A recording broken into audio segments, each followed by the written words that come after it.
Holmes has been locked away in his room for days, always saying the same things. I'm thinking, Watson. Very good, Watson. As you wish, Watson. But I am thinking too, so much so that I can't sleep. Annie Chapman. Good Lord.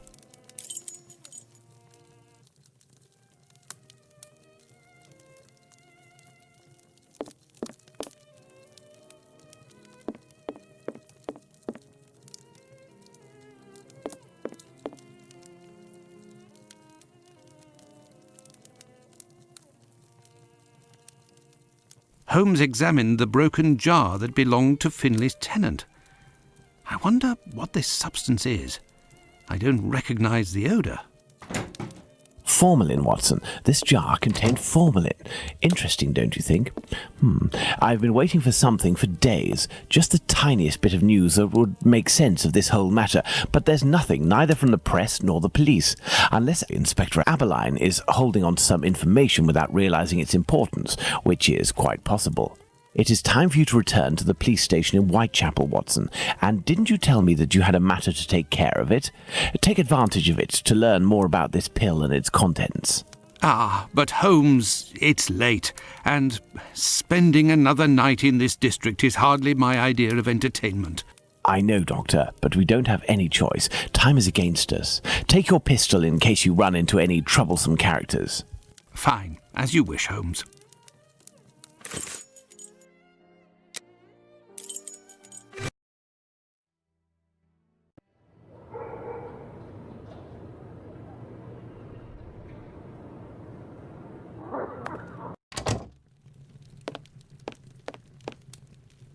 Good evening, Mr. Solomonovich. Good evening, Doctor. What a pleasure to see you again. Have you finished converting the harnesses? Yes, just now. I got a little behind because of all the commotion. Commotion? Don't you start. 3 days ago, the very afternoon that you passed by, there was a chase throughout the neighborhood. Hundreds of people were chasing one man, claiming he was responsible for the murders these last few days. Schmonz! It was awful. I hope those maniacs didn't catch him. Better the police should.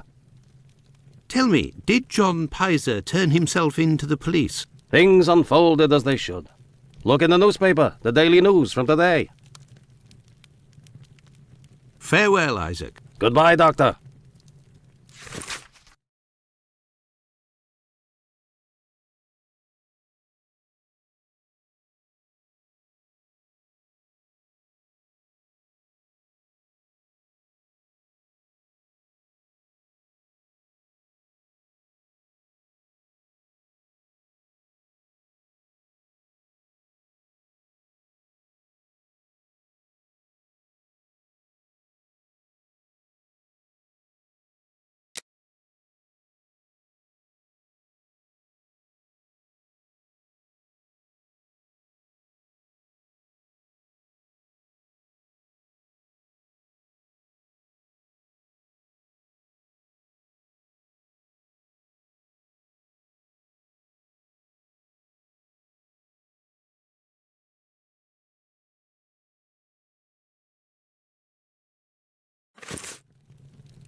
Good evening, Dr. Gibbons. Dr. Watson.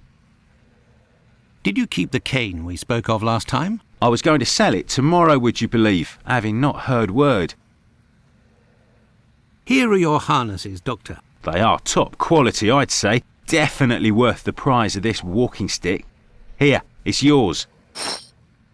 Do you have any formalin here? No, definitely not. They have it in university hospitals to conserve anatomical specimens in jars.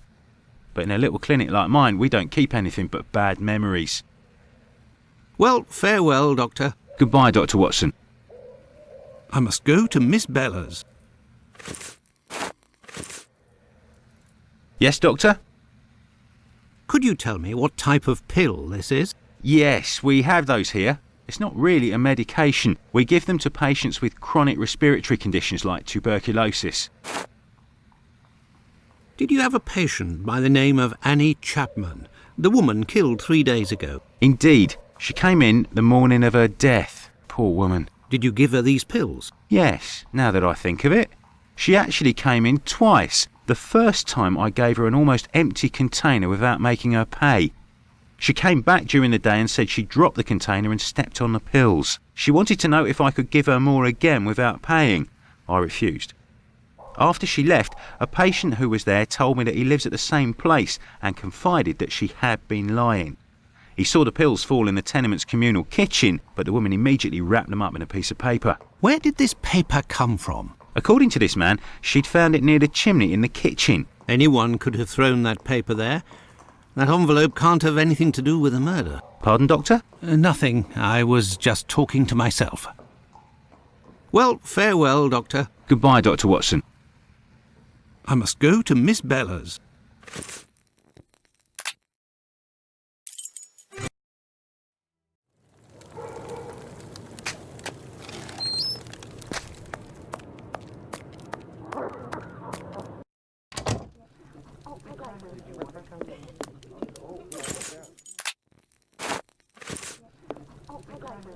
Good evening, ma'am.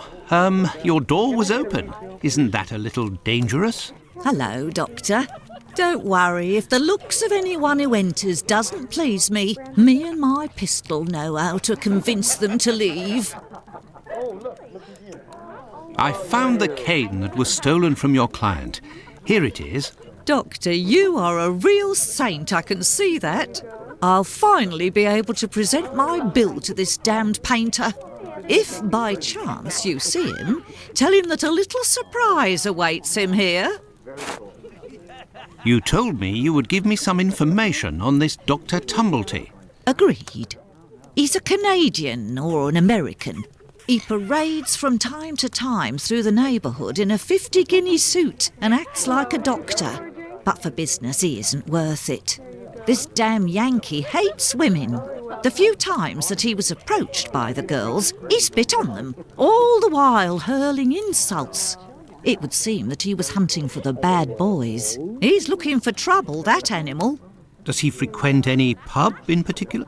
Aye, the Wasp's Nest on Burner Street, I think. A seedy spot even by our standards. Do you happen to know Annie Chapman, the poor woman who was killed 3 days ago? Dark Annie? Poof, like all the drifters in the area, I've seen her once or twice. With respect to the dead, Annie really was the bottom of the barrel. What do you mean? Well, in our profession, the pretty young ones go out when night has barely fallen and don't have a problem finding takers. But poor girls like Annie or Polly Nichols, who aren't as tender and are often sick, sometimes trudge around for a whole night in the cold and the rain before landing a client. And that doesn't help their appearances either. They don't have much choice about paying for a bed for a few hours, a glass of gin or a hot meal. How terribly sad. That's the price of survival in Whitechapel, my angel. One of my girls knew Annie for some time. They bought some jewellery on the black market, I think. Jewellery? How could Annie Chapman have possibly afforded jewellery? Luxuries for a woman are always relative to her condition, Doctor. As a matter of fact, it was real cheap junk. Annie got 3 assorted brass rings, I think. It's been said I have a memory for jewellery.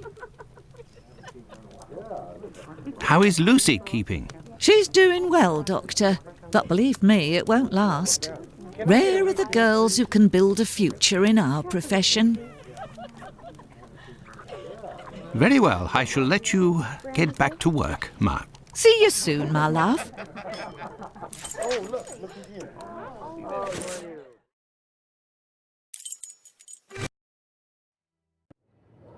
The Wasp's Nest. This pub looks even more disreputable than the Golden Lion in Baker Street.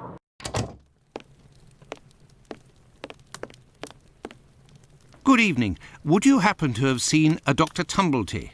A man of a certain age dressed in a flamboyant manner. If you're looking for some company, Gov, you've come to the wrong place. Me, I'm just here to pour. I don't care who you is, I knows nothing, and I don't care neither. Hey, you can't go in there. It's private. Got it?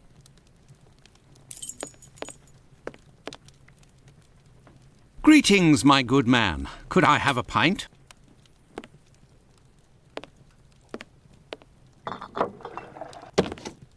Here, Gov. I've been told that Dr. Tumblety might be found around here. Is that so? I don't do a roll call of all the drunkards here. I've got my hands full just making sure I get their money. Don't people pay when they order? Nah, look at that little scribbler there. Completely dead drunk. Tonight's tally is about as long as his arm. If he skips out, I'll be in for a guinea almost. What's behind that locked door over there? Can I go in? Not likely. And let me be unless you're wanting a drink. Got it? Goodbye, my friend. Oi, that's it. Good evening, sir. It'll be the coup of my career, Governor said. Ha! You'll make loads of doss of the paper, he said. You're a journalist? That's so. Tom Bulling at your service. The Whitechapel ferret, the wizard with the scoop. You don't appear to be in a state to write anything, my friend. You're mistaken. Whiskey passes through the blood and turns into ink. Simple. You see, mugs and inkwells are all the same. Don't you think you should settle your tab and go home? My red ink? Where's my red ink? I won't even pay half a halfpenny if they don't return my red ink. It's my blood you hear. Very well, I'll be on my way.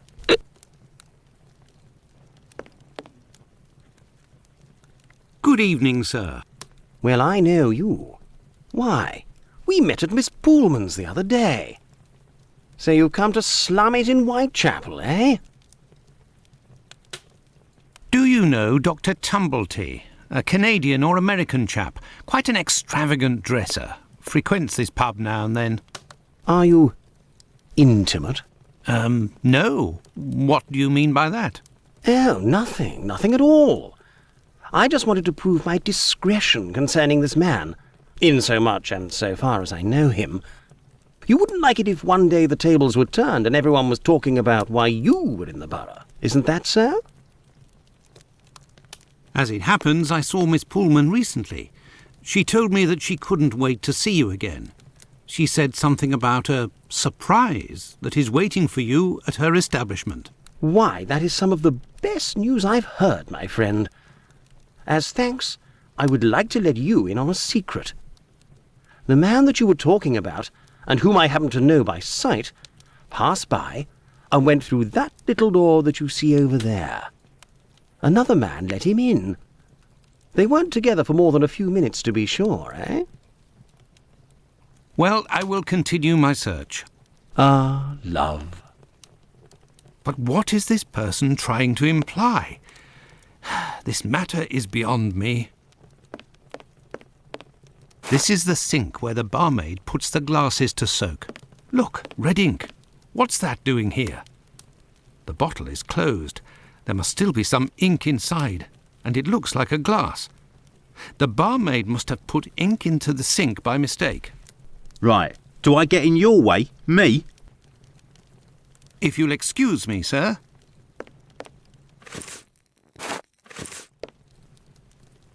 You're the best. The boss told me. My red ink. Where's she be? I found your red ink, my friend. You should settle up and head home. Thank you, my friend, thank you. The spring-heeled phantom will be revived.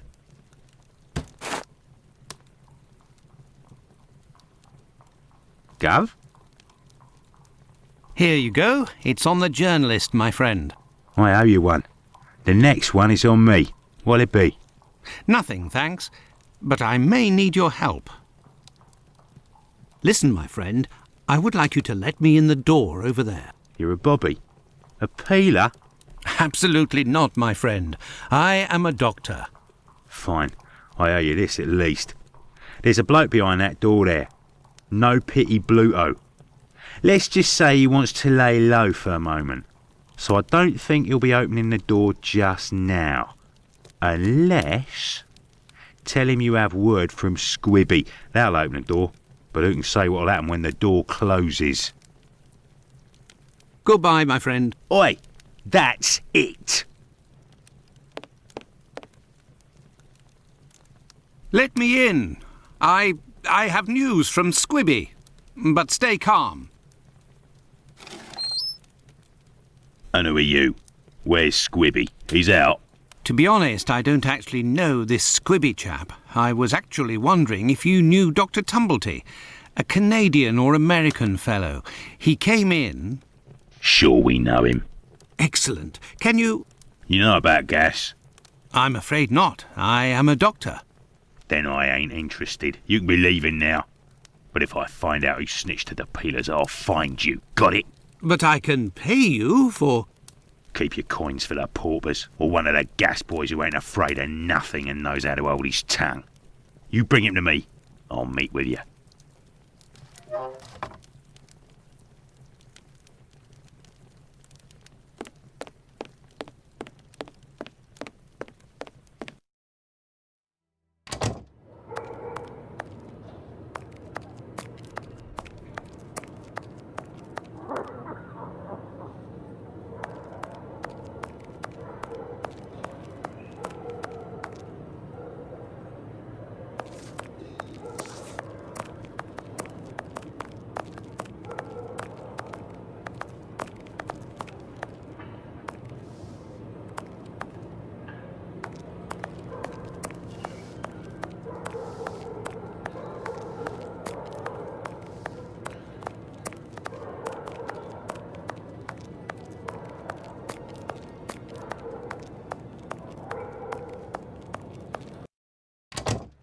Good evening. I hope I'm not disturbing you.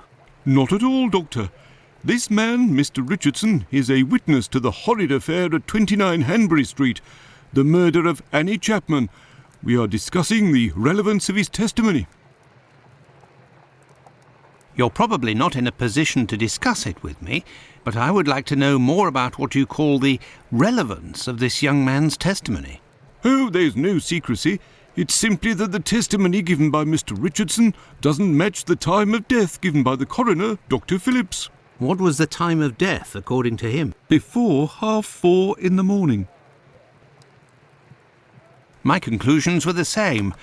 Were there any other conflicting testimonies? Well, 2 other witnesses summoned at the preliminary inquest gave testimony, but in these cases too, the times don't match. Do you remember what it was they said?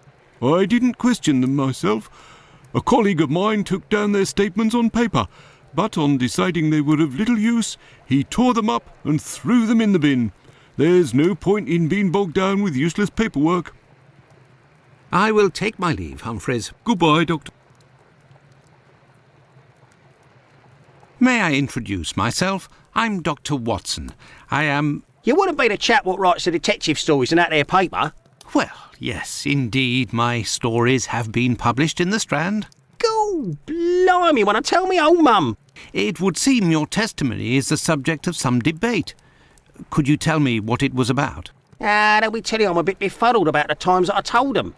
But it can't be so. I knows what I sees and what I don't sees that morning. What did you see, or what didn't you see? And at what time, would you say? I'll tell you this for nothing. It's me old mum who lives at the house where the body was found out back in the garden. She has her shop at the bottom to the right of the stairs. Her door was broken down not too far back because it's a real zoo it is. Right, the morning it happened, I head that way to see if me old mum has finally had the place broken into. It was 4:45 when I got there. That I'll swear on me dear old mum's life. I had a look round to see if the cellar had been taken. No. I had a little sit down on the stairs by the courtyard because me shoes were causing me no end of pain and I had a cut and all. I didn't see a single thing below the steps, Doctor, not one single thing. If there was some bird all covered in blood, 'tain't no how I could have missed that, even if it were night time. Right, 5 minutes after getting to number 29, I had to clip off. And now they tells me that either I can't tell time no more, or I was fixing me loafer next to a stiff that was still steaming. All right then. Evening, gents.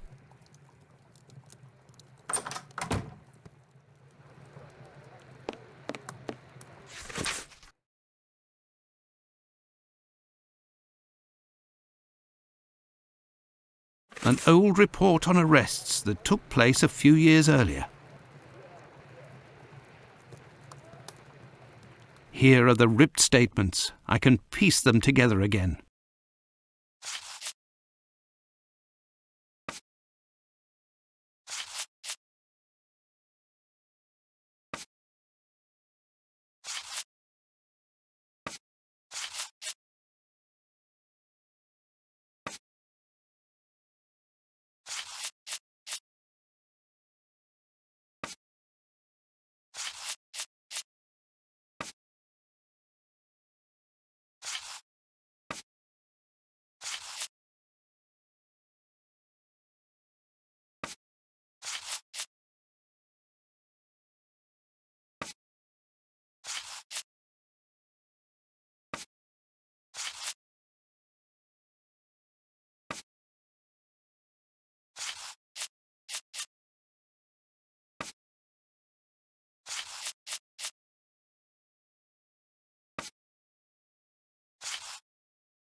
There, all done.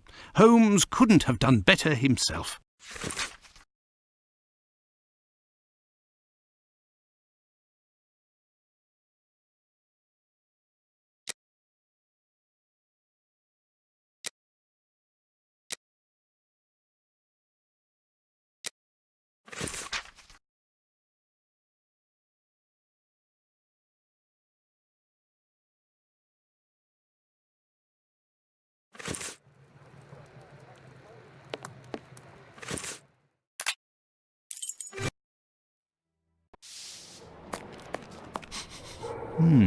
There is a strong smell of gas. It seems to be coming from the abandoned building. Good evening, Finlay. How are you? Oh, good evening, Doctor. So. And you? It smells of gas here. You might say, Doctor. Without wanting to speak ill of the force, I have to wonder if the police are up to something. What do you mean? Well, I was outside yesterday evening when the light went out at my place, and a gas smell came from the abandoned building across from my place. And a minute later, the police arrived and was snooping all around like it was them who hit the gas before arriving. Have things sorted themselves out with your strange tenant? Don't talk about it, Doctor. That man is truly bizarre. He goes to the most sordid locations once night falls. 3 days ago, my wife told me she saw him come in with blood-stained clothes and a fearsome look. Interesting. What does he look like, and how old is he? Oh, he's my age, give or take, so the other side of 50. He's always dressed in a striking manner, with an American hat. He's big, close to 5'11", I'd say. He has a strange voice, not just his accent, see, his voice. Very well. Goodbye for now, Finlay. Goodbye, Doctor. Now then, let's go to the police station.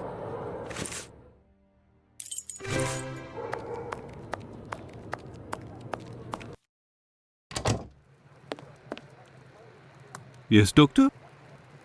So, how far along are the investigations into these 2 recent murders? Everyone around here believes both crimes were committed by the same man. But as for the Hanbury Street and Bucks Row crimes, nobody has heard or seen a thing. By the way, have you heard of a Dr. Tumblety? No. Is it important? Yes. Well, no, maybe. Actually, I don't know. I have heard about this man, his frequent nocturnal outings and bizarre behaviour. What does this chap look like, Doctor? And where can we find him?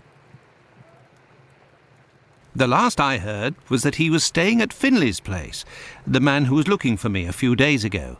It would greatly assist us if you could ask Finley what your strange associate looks like. We could then see if the description matches any witness accounts. Tumblety is a man around 5'11", about 55 years old, extravagantly dressed and with a rather distinctive voice. He boards at Finley's. You should know where that is, as the police were there only yesterday. Their arrival coincided with a strange gas leak. Ah, yes, I know where you mean. Indeed, there was an odd affair with the gas. It was rather unsettling. We were searching for a well-known scoundrel who was ratted out by Squibby, the chap we followed and saved from the pack a few days ago. This thug, No Pity Bluto, must have been in the abandoned building in question. But there was no sign of him when we arrived. Furthermore, an inspector said that, given the smell, the thingamabob that supplies gas to the building was probably damaged. So we took no risks and were called away somewhere else. I will take my leave, Humphreys. Goodbye, Doctor. Well, it would seem that I have all the information I need for my investigation. Anyway, this fellow Bluto at the Wasp's Nest is rather shady and doesn't look like he'll want to cooperate. I'd be better off returning to Baker Street. Holmes will certainly know what to do. And besides, I am worn out. Let's go back to Baker Street. Home, sweet home.